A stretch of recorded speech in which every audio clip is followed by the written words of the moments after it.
Welcome to my YouTube channel. In case you're new here, my name is Salami, and at the end of today's video, I'm going to be sharing with you how much I've made so far on YouTube as a content creator who has been creating content in the last 4 years on YouTube. So just in case you do not know, I started creating content on YouTube 4 years ago. So I had just completed my master's degree and I was doing my research on how to make money online, side hustles, side incomes and things like that. And of course, I ran into ideas like content creation and things like that. So I got to know that you can actually earn money on YouTube by creating content. And without doing my research, just out of curiosity, of course I wanted to make money. I started thinking it was that easy, not knowing that it's not a very easy job. I'm going to be using my first YouTube video as a case study today. So looking back at my first video, to be honest, anytime I watch it, I'm full of laughter, like I'm laughing at myself so hard. Sometimes I'm feeling so embarrassed, like, really, why did you do that? But then I'm so bent on not deleting that video because I want to look back and be able to say, yeah, that was where I started from. So of course I was so excited, and shout out to all my friends, because if you look at that video, since 4 years up until now, I've barely had 200 views, and I'm sure most of the views, it was either myself and some of my friends that got to watch it, and I'm sure some of them were even embarrassed on my behalf. But then I want to give a shout out to them, most especially my best friend as at that time. He was literally cheering me up, like, oh, I'm so proud of you. I want to give a shout out to people who watched that video. To the business of the day. First off, what did I learn from that video? So first off, so starting YouTube first, of course you need to do a lot of research, and back then I want to believe I wasn't this informed as I am now. So then first was my editing tool. I did not do a lot of research then, I want to believe, and then my first editing tool was Filmora. So I used Filmora to edit my video, and as you can see from this video, it was not perfect at all, and it also had the watermark from the beginning of the video and also at the end of the video, which it can be a turn off for people, because the truth is there's so many content out there.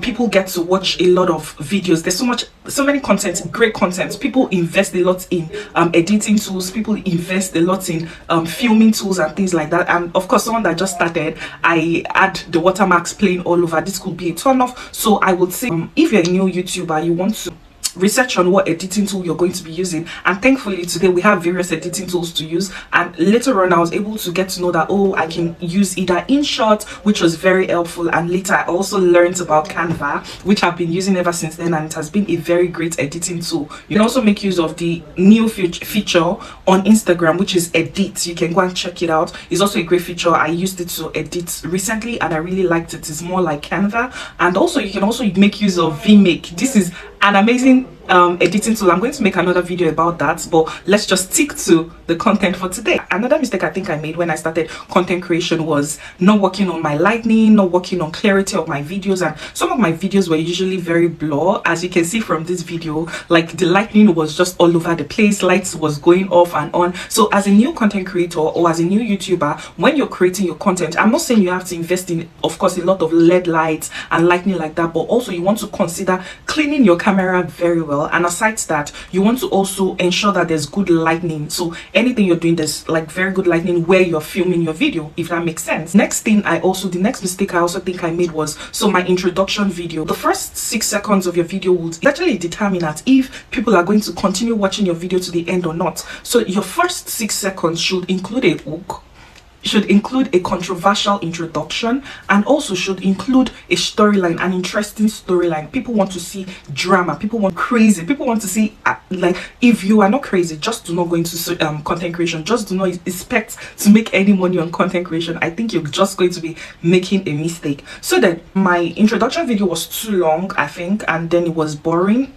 I don't know, but it wasn't just so great, like unlike some other people's introduction video, which actually sprout curiosity in people's mind. So when you're creating your introduction video, you want to keep it as short as possible. You want to create suspense, you want to create drama, you want people to think like, oh, what's this, what's it about, you know, and that will actually encourage people to either continue watching or swipe to the next content, because of course there's so much content online that people want to watch, and what makes yours stand out is what people think. the curiosity, the suspense you're able to bring to them. So I think this is one thing I would have worked on. Also, to be honest, as a new YouTuber, nobody cares about your name, nobody cares about what you do. In this video I did a lot of introduction, I love you. Nobody loves you. Just go straight to the point, hit the nail on the head, and give people the content they want to see. Like, let people know, like, all my videos are usually very valuable, but because the introduction or the introductory part was usually a turn off, like I could literally say, hello, my name is Salami, and you can call me on B. Shut the fuck up and get straight into the video. People just want to hear what you have to say. People want to see if you have value to offer. So just go straight into the point without lagging on introduction video or introducing yourself or telling people they love you or telling people you love them. Nobody loves you on YouTube. Nobody knows you. Nobody knows you. Nobody is interested in meeting you. They only want to know if you have something up there to offer, and that's some period. Right, of course I have some videos that have done really very well. I have videos with over 36,000 views and things like that, but then like when I compare these videos with videos that had very low view, so most of my videos that did very well actually had very good thumbnails that was like very audacious, that created curiosity, very good topics in the thumbnail and things like that. So you might want to really invest in your thumbnail. I think this is a very good way to actually attract people to your video.